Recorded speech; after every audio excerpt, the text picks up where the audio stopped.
Guys, alam niyo kung ano yan. Hindi ko rin alam kung ano to. Pinapaluto sa akin ni Habi. Pero nakaano na to, binigay ito sa, galing to sa ano, yung, parang sa amin, ano to? Parang manlilitik. Pero hindi ko na ano, kalimutan ko anong pangalan nito dito. So, kailangan natin, ayan o. Aray! Oh. Dami. Aray. Talim. Ito daw, ayan.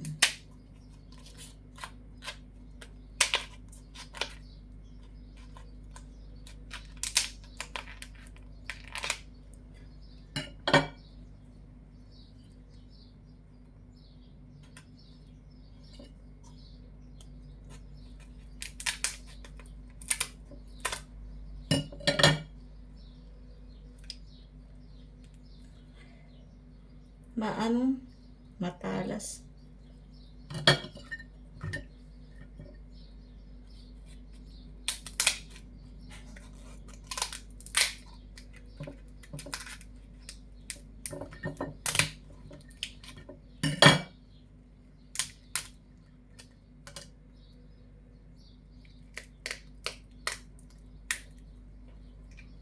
Yan o.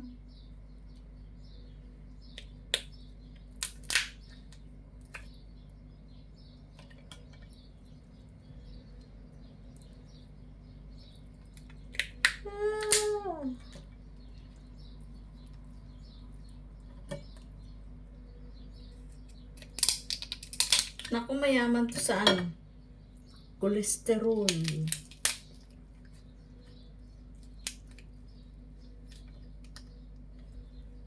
Ayokong kumain ito. Masisira ang diet ko.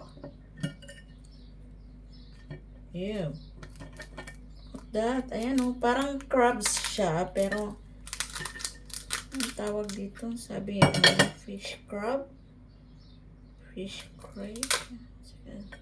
Oh, kasi yung alimasag, tamo, yung ano dito, yung taba nila, andito oh.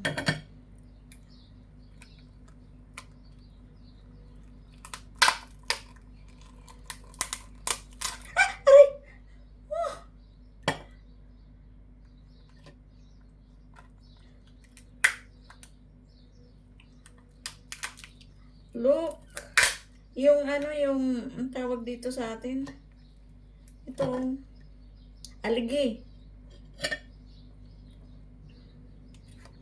Ito ay aligi. Ang aligi niya, ayan o.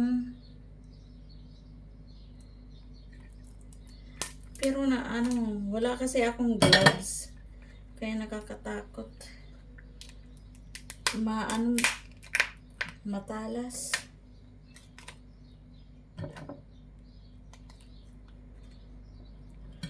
Parang crab siya.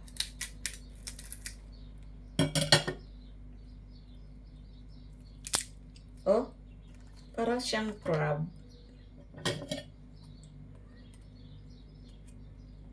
Oh my God. Oh, shit.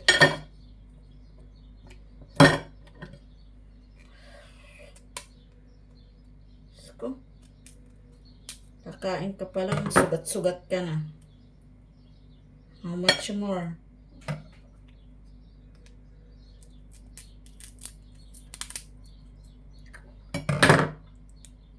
Tapos, sabi niya,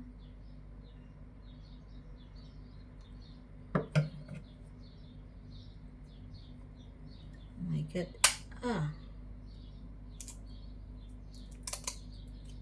ewan kung meron ito sa Pilipinas.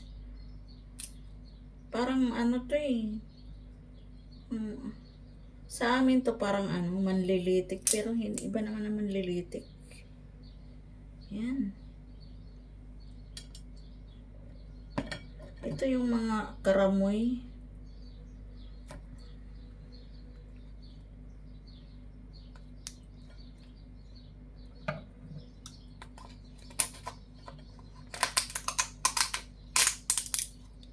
Oh my God. aligi.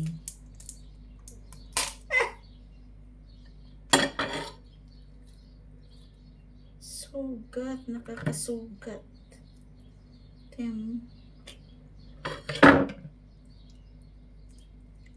May aligi siya.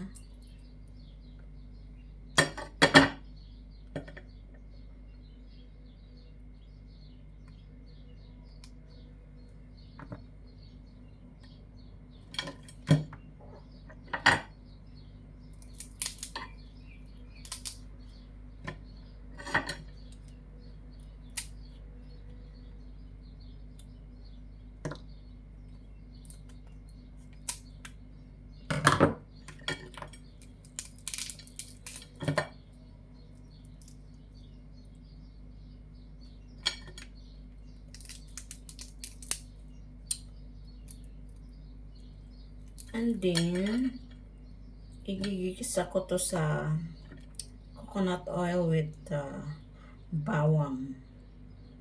And, pa,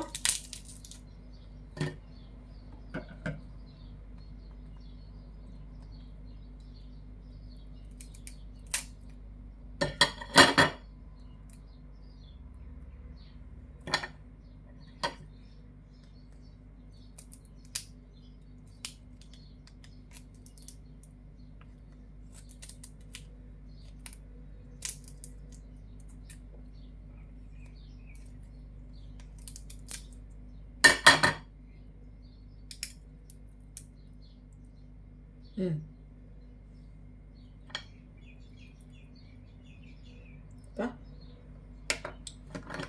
wow. Ay.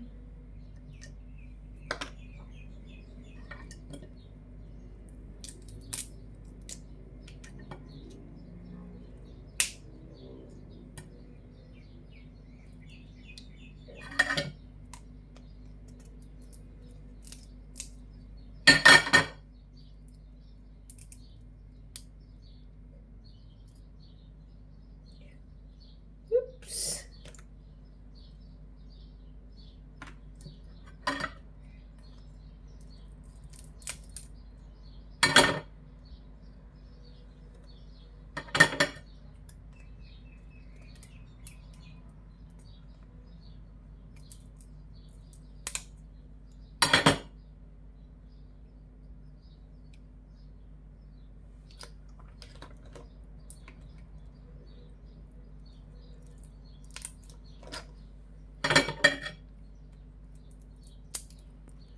Ang crayfish na to ay nagkakahalaga ng 50 New Zealand dollar. Sa Red Horse.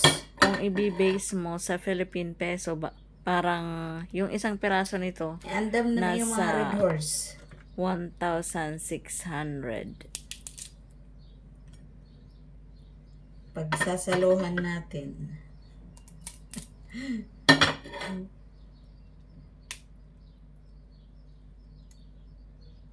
There you go.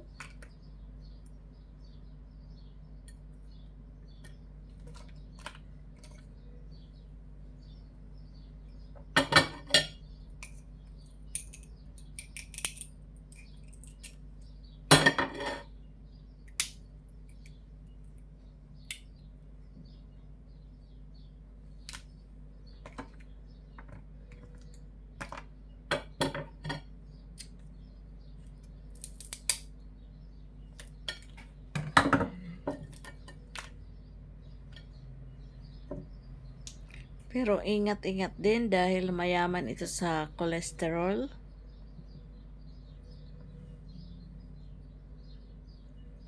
Ito ay para siyang lobster. At ito ay ini-export ng New Zealand papunta sa ibang bansa. Ano siya? Parang silang may farm nito, pero sa ano to sa dagat din. Sa dagat din ito tumutubo.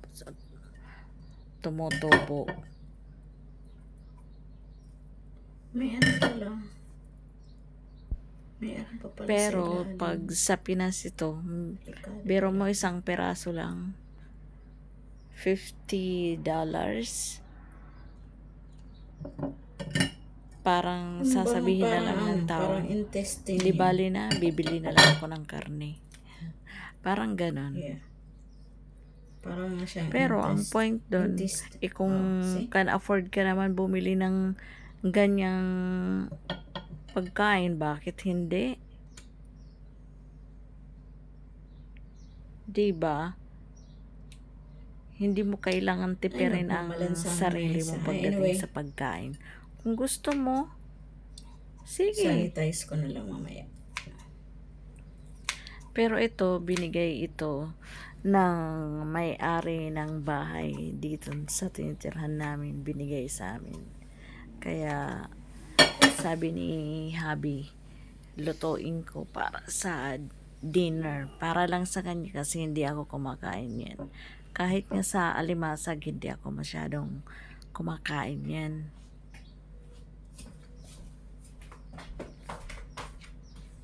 Thank you for watching. Salamat ulit.